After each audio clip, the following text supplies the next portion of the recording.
Kesempatan Presiden Joko Widodo buat langsung memimpin Partai Golkar jika suatu saat memutuskan bergabung dinilai tidak mudah karena aturan yang tercantum pada anggaran dasar anggaran rumah tangga lembaga. Menurut Ketua Dewan Pimpinan Pusat Partai Golkar, Firman Subagio, salah satu syarat seorang kader partai berlambang pohon beringin itu bisa bersaing dan terpilih sebagai Ketua Umum adalah minimal harus menjadi anggota selama 5 tahun berturut-turut.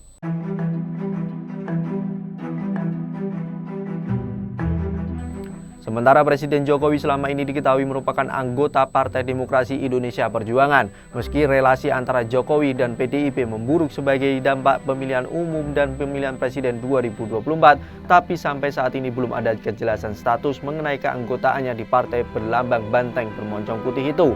Firman mengatakan para kader Partai Golkar diharap mematuhi aturan di dalam ADART yang sudah disepakati supaya tidak menimbulkan gejolak.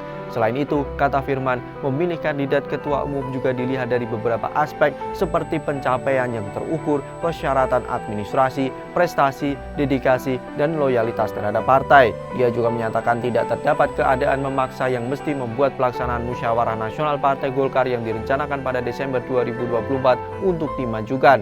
Isu soal rencana bergabungnya Presiden Joko Widodo ke Partai Golkar sebelum atau sesudah periode kedua pemerintahnya berakhir semakin santer. Kabar mengenai Jokowi yang disebut bakal bergabung ke Golkar mencuat ketika dia mengenakan dasi berwarna kuning saat berangkat melakukan kunjungan kerja ke Tokyo, Jepang pada 16 Desember 2023. Saat itu Jokowi ditanya alasan menggunakan dasi berwarna kuning lantaran biasanya kerap mengenakan dasi berwarna merah dalam lawatan ke luar negeri.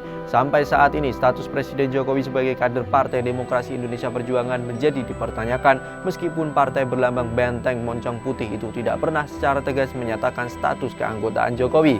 Di sisi lain, Jokowi membiarkan anak sulungnya Gibran Rakabuming Raka menjadi calon wakil presiden mendampingi calon presiden nomor urut 2 Prabowo Subianto. Gibran juga merupakan kader yang diusung PDIP dalam pemilihan kepala daerah Kota Solo pada 2020 silam. Di sisi lain, PDIP juga mengusung capres-cawapres nomor urut 3 Ganjar Pranowo Mahfud MD. Akibat situasi itu, hubungan antara PDIP dan Jokowi akibat persaingan politik dalam Pilpres 2024 terlihat kurang harmonis. Kini PDIP juga turut mengomentari soal peluang mengajukan hak angket di Dewan Perwakilan Rakyat terkait dugaan pelanggaran pemerintah dalam pelaksanaan pemilihan umum 2024. Padahal PDIP sampai saat ini masih menjadi salah satu partai koalisi pendukung pemerintah Presiden Jokowi dan Wakil Presiden Ma'ruf Amin. Wakil Ketua Umum Bambang Susatyo mengungkapkan ada 4 kader yang masuk bursa calon Ketua Umum Partai Golkar, yakni Airlangga Hartarto, Agus Gumiwang Kertasasmita, Bahlil Lahadalia, dan dirinya sendiri. Jangan lupa follow, like, dan subscribe sosial media Tribun Jateng. Download Tribun X sekarang, menghadirkan lokal menjadi Indonesia.